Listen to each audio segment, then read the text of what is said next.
The two stacks of $100 bills hit the table with a slap. Not placed, not offered, thrown. Right next to Bumpy Johnson's plate of collard greens and cornbread.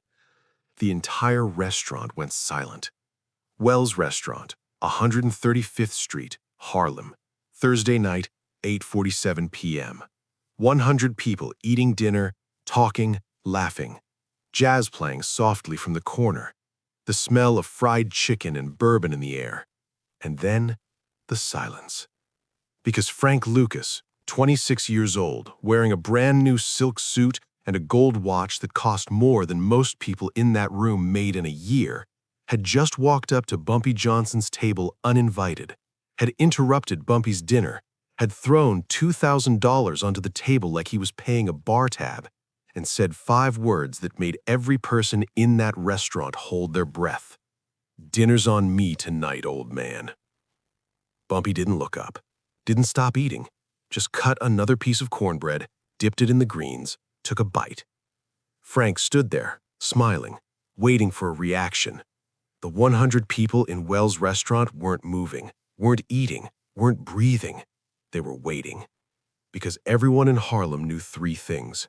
1, you don't interrupt Bumpy Johnson while he's eating.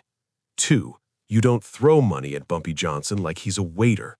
3, you definitely don't call Bumpy Johnson old man in front of 100 witnesses.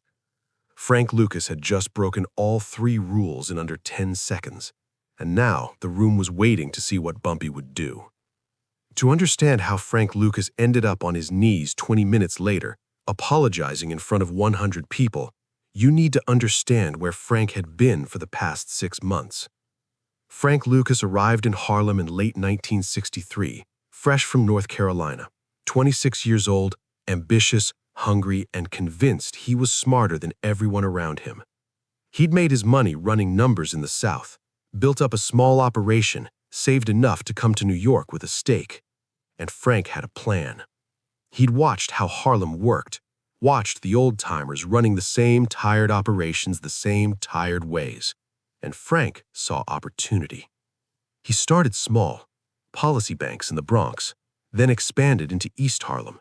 Within 6 months, Frank was clearing $15,000 a week. Good money. Enough to buy the silk suits, the gold watch, the Cadillac. Enough to make Frank think he'd figured out something the old guard hadn't. But there was a problem with Frank's success. Started telling people in bars, in clubs, on street corners that the old ways were done, that men like Bumpy Johnson were finished, that Harlem needed new blood, new thinking, new leadership. "Bumpy's damn near 60 years old," Frank told anyone who'd listen. "He's from another era. This is 1964. Time for the old man to step aside." The talk got back to Bumpy. Of course it did. Everything in Harlem got back to Bumpy. But Bumpy still didn't react. He just waited. Because Bumpy understood something Frank Lucas hadn't learned yet. Respect isn't demanded. It's demonstrated. And sooner or later, Frank would demonstrate exactly how little he understood. Thursday, March 12, 1964. Frank Lucas walked into Wells' restaurant at 8:45 p.m. He wasn't alone. He had 3 of his crew with him, young guys, early 20s, all wearing expensive clothes, all walking like they owned the place. They were loud, laughing, drawing attention. The restaurant was packed. Thursday nights at Wells always were. The food was the best in Harlem, and the atmosphere was neutral ground. You could eat dinner at Wells without worrying about territory disputes or crew politics, unless you started something. Frank's table was near the front. Bumpy's table was in the back corner. Same table Bumpy always sat at, back to the wall, clear view of both doors. Bumpy was eating dinner with Mamie, his wife, and Illinois Gordon, his oldest friend. Quiet conversation, good food, nothing unusual. Frank ordered drinks, expensive bourbon, made sure the waiter announced it loud enough for nearby tables to hear. "Bring us the Pappy Van Winkle, the 20-year. $200 a bottle. Frank wanted everyone to know he could afford it. After the first drink, Frank got louder. "You know what's wrong with Harlem? he said to his crew, but loud enough for half the restaurant to hear. Too many old men holding on to power they can't handle anymore. His friends laughed nervously. I'm serious, Frank continued. Look around. Same faces running the same operations for 20 years. No innovation, no growth. Just old men collecting tribute and pretending they're still relevant. Someone at a nearby table coughed. Frank didn't notice or didn't care. You want to build something real in this neighborhood? You gotta push the old guard out. Make room for people who actually understand how business works in 1964. That's when Frank's eyes landed on Bumpy's table. He walked through the restaurant toward Bumpy's table, pulled $2,000 in $100 bills from his jacket pocket, 2 stacks, rubber-banded, fresh from the bank. The restaurant started to go quiet. People noticed Frank walking, noticed the money in his hand, noticed where he was headed. By the time Frank reached Bumpy's table, the entire room had gone silent. Frank stood there for a moment. Bumpy still hadn't looked up. Then Frank threw the money onto the table.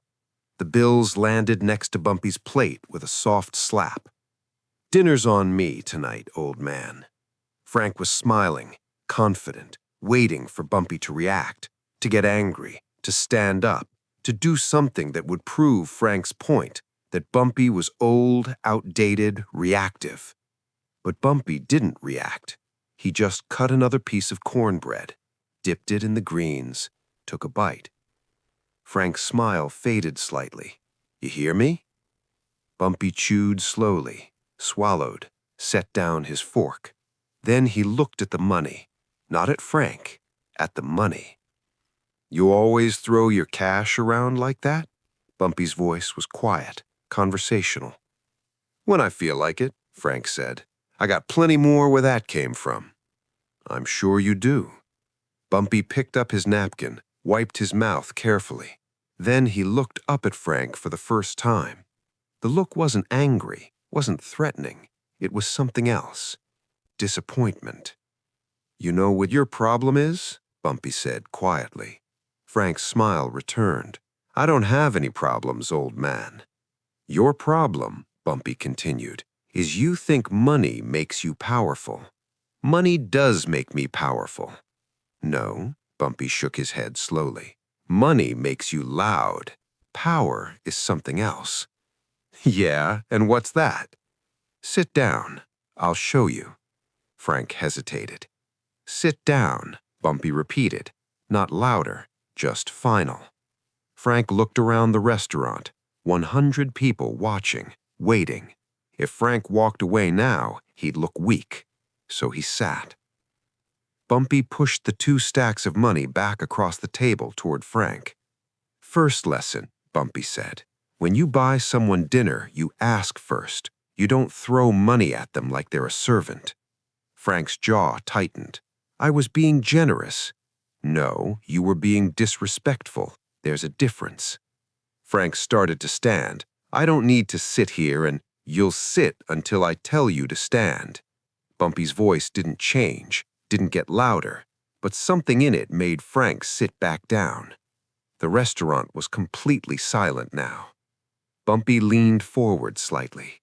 Second lesson. You've been running your mouth all over Harlem about how I'm old, how— Because you were small, Bumpy interrupted. Not worth my time. But then you got loud, and that's when small problems become big problems. Bumpy picked up his fork again, cut another piece of cornbread. Third lesson. You called me old man in front of 100 people. You wanted to embarrass me, make yourself look bigger by making me look smaller. He took a bite, chewed, swallowed. So now I'm going to teach you what power actually looks like. Bumpy set down his fork. Then he raised one hand. Didn't wave, didn't gesture, just raised it slightly. And one by one, people in the restaurant started standing up. Not everyone, just specific people. 10 men, then 20, then 40. All of them standing, all of them looking at Bumpy's table. Frank's eyes went wide. These weren't random customers. These were Bumpy's people. Policy runners, enforcers, businessmen on Bumpy's payroll. Men who looked like regular dinner customers, but were actually watching, waiting, ready. 40 men standing in complete silence. "You see that?" Bumpy said quietly to Frank. "That's power. Not the money in your pocket, not the suit you're wearing, not the loud talk in bars. Real power is 40 men who'll stand up because you raised your hand." Bumpy lowered his hand. The 40 men sat back down. "Now," Bumpy said, "here's what's going to happen. You're going to stand up. You're going to walk to the center of this restaurant, and you're going to apologize." Frank's voice came out as a whisper. "Apologize.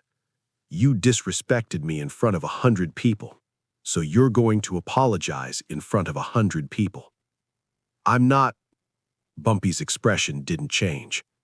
"Or you can walk out that door right now, and by tomorrow morning, every policy bank you run, every connection you have, every dollar you make in this city disappears. Your operation is over. Your crew is done, and you leave New York with nothing." Frank stared at Bumpy. "Your choice," Bumpy said. "Apologize now or lose everything tomorrow." The restaurant waited. Frank looked around, at the 100 faces watching, at his crew near the front who wouldn't meet his eyes, at the 40 men who'd stood up at Bumpy's signal, at the reality of his situation. Frank Lucas dropped to his knees in the middle of Wells' restaurant. "I'm sorry, Mr. Johnson." His voice was shaking. "I disrespected you. I spoke without thinking. I was wrong." The restaurant was silent. Frank stayed on his knees, waiting. Bumpy finished his cornbread, took a sip of water, wiped his mouth with his napkin. Then, finally, he looked at Frank. "Stand up." Frank stood on shaking legs. Bumpy leaned back in his chair.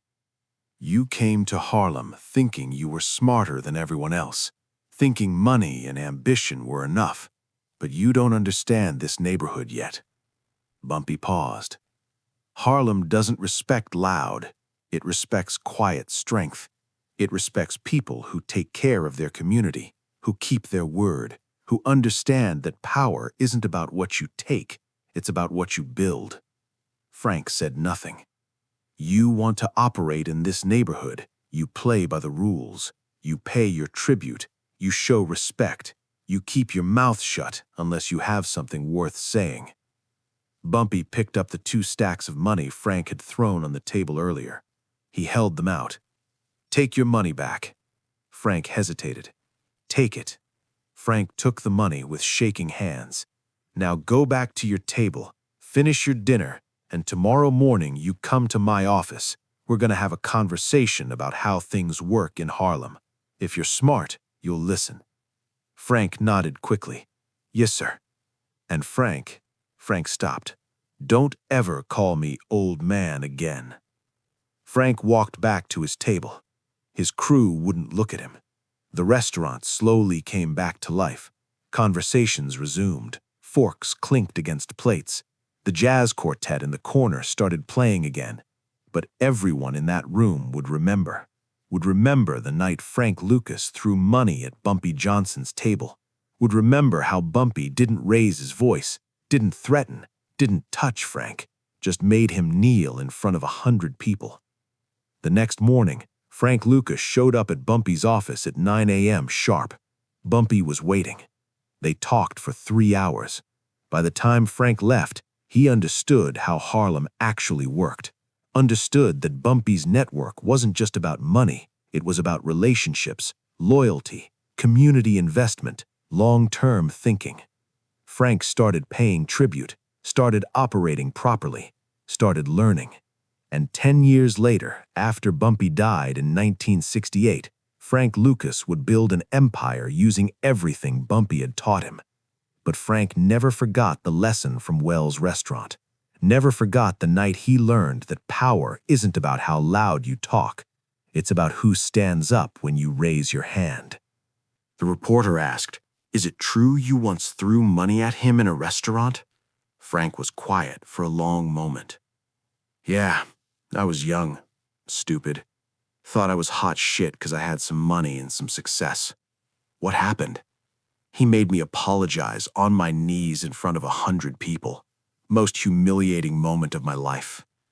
And it saved my life. Because if Bumpy had handled it any other way, if he'd beaten me or shot me or just shut down my operation, I would have come back looking for revenge. Would have started a war I couldn't win."